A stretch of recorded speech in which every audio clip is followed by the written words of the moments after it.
Hi, I'm Libby Gibson, Town Manager. Welcome to What's Going On in Town Government. We had a kind of a lengthy selectmen's meeting last night, but covered a lot of very varied topics. So we had some Nantucket School students in who were the winners of the 2014 Arson Watch poster contest. There are winners from every county in the state, so obviously there's just the one town in Nantucket County. We had two winners, Sawyer Phillips and Marin Hood, and they drew the most incredible posters. They're so good. They're going to be posted online on the town website, and eventually they will be posted at the State House, and at least one of them will be in a calendar for 2015. So they were really great. So they showed them around. And what are they? They're Arson Watch posters. So, okay. They're posters about fire safety. Okay. Basically. But arson, though? They have to do with arson? I think so. Okay. We have a problem with arson?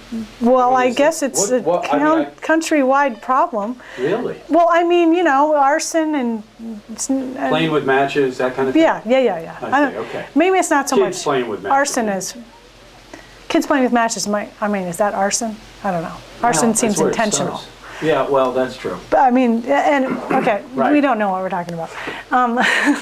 The posters are really good, and they mostly seem to relate to fire safety. But these drawings are detailed, and there's no way I could draw anything like that. I wish we had a couple of pictures of them. What were you looking at? That noise? Yeah, it sounded like some gurgling or something out there. It's these curbs in front of the town building.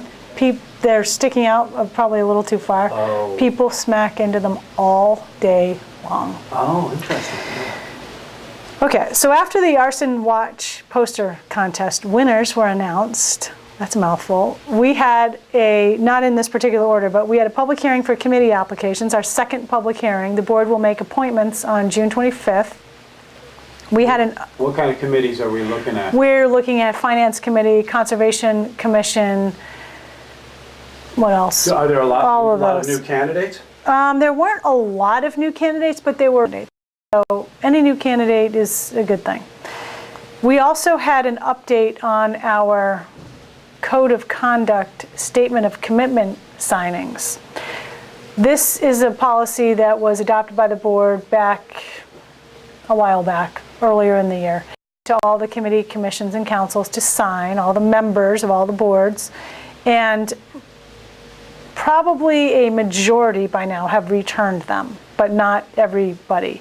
So when the board makes its appointments, that may be something that they're going to be taking into consideration, whether some of the applicants are people who are seeking reappointment, well, not the applicants, but people seeking reappointment have signed.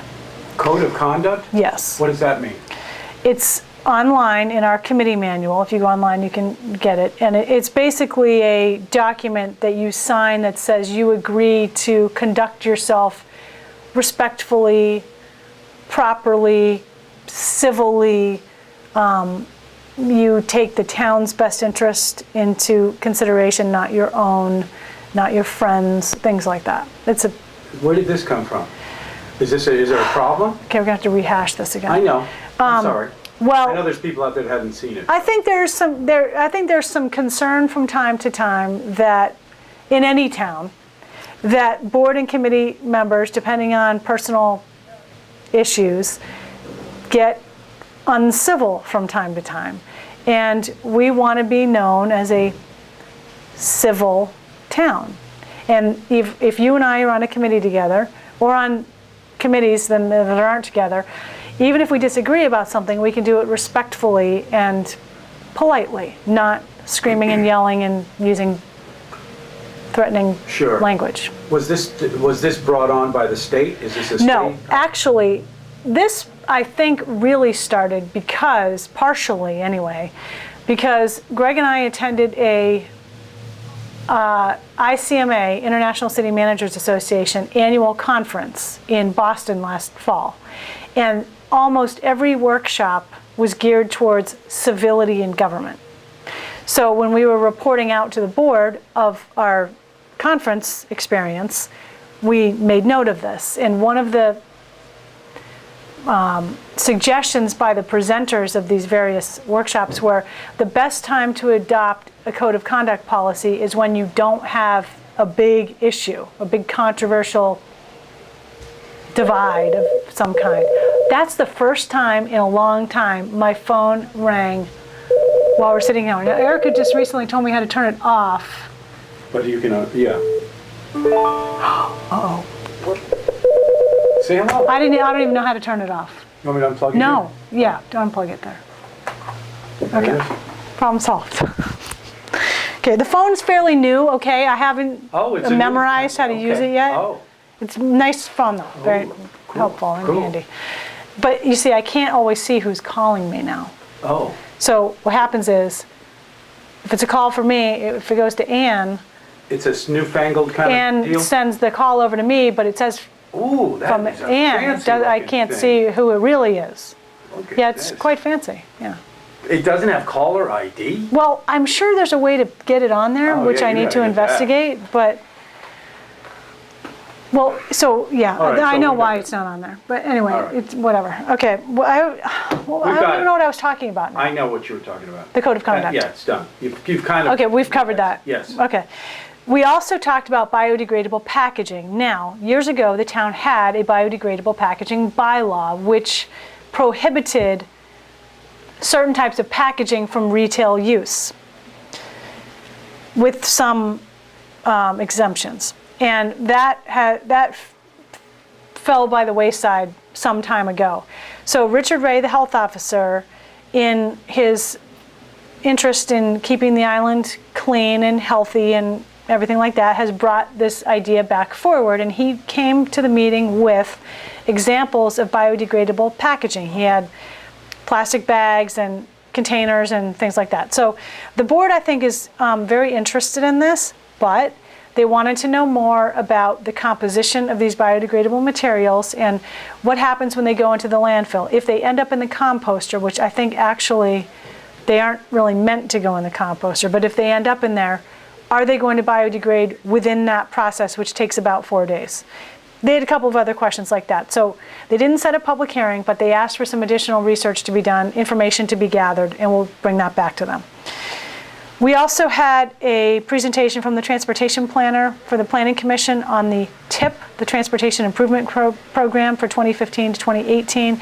This is a list of projects that are contained in a regional transportation plan. Every region in the state has a TIP, and so we were going over ours. Really, there's two big projects in there, and by big I mean not really that big. In-town bike path, which is kind of big, but in the overall scheme of things, it's a couple $1 million total, I think. Pulpus Road will have a section resurfaced, and there are some NRTA operating and capital items in there. So we were just going over that. We also talked about our summer schedule. The board will meet 2 times in July, 2 times in August. They will not meet the very first Wednesday of September, which is September 3rd, and they will resume the weekly meeting schedule on September 10th. We talked about workshops, topics that we're going to be talking about over the summer, things like that. The board adopted an electronic communications policy. Okay, so I think I mentioned this last week and maybe the week before about what this entailed. This is primarily about board members texting during meetings, which can be construed a public record. So if you are a texter, be very careful during public meetings. And actually, the policy really requires that you put away your electronic device during the meeting. Now, if you have an emergency or you're waiting for some news about something or something like that, I think it's okay for you to quick check, is this my news? Get up, leave the table, and go out and deal with it. But preferably, your attention is supposed to be geared towards the meeting. And not sexting. Right. Okay, guys? Okay, you're the one who said that, not me. I am clean unaware at that of board meeting anything now. like that. Oh, no, not those guys. That certainly doesn't happen at the Board of Selectmen's level, let me tell you that. Anyway, okay, Gino, okay, why? Don't do it. Don't go I there. am hoping We have I'm to- not going to have a laughing fit at this moment. Okay, on to something not at all funny, our plumbing and wiring inspection situation. So we had an update last night from our deputy director of planning. We have some personnel issues going on right now with plumbing and wiring, of course, at the worst possible time of the year. The wiring inspector, Bill Larrabee, retired a week or so ago, and prior to his retirement, we knew he was going to be retiring. We began a advertising process. We have some applicants, and one of them was offered the position. We had understood he was going to accept the position yesterday, but as of this morning, he has not accepted it yet, so we're kind of waiting on that. And if we don't hear back soon, we're going to have to move on. And by the way, thank you, Bill Larrabee, for all of your years of service. He did a great job. However, there are assistant wiring inspectors who have been available and stepping up to help cover this gap time. The plumbing inspector is out on a personnel leave matter, and there is an assistant who's been covering, but he's not full-time. We've had somebody come in from another town to help out on a limited basis.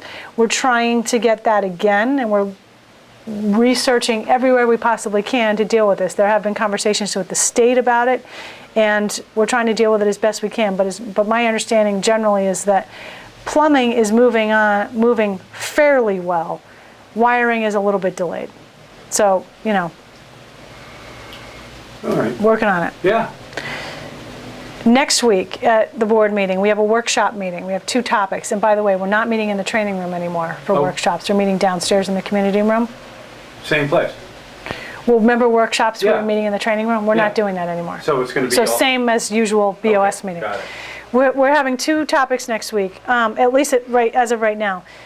We had commissioned a wage study some months ago, and we hired an outside consultant to do that. It's looking at internal and external comparability of wages, and we're getting a presentation on that. And we're going to take a look at an overview of how town employees are compensated, and it's by union, depending on what the union contract requires. They're not all the same, and there's a non-union group that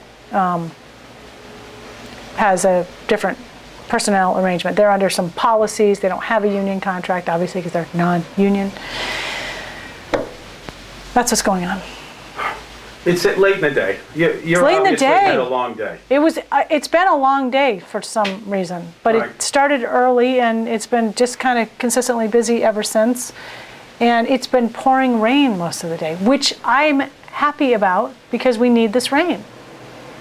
I didn't know that. Well, I don't know where you've been, but we need rain. Okay. So maybe I don't need to water my plants today. And maybe they'll start growing now. Okay. Okay, what else? That's it, Libby. That's it? Yep. Don't even have any holidays coming up. Till 4th of July, that's way too far away. Okay then, That's it. thank you very much. See you next time.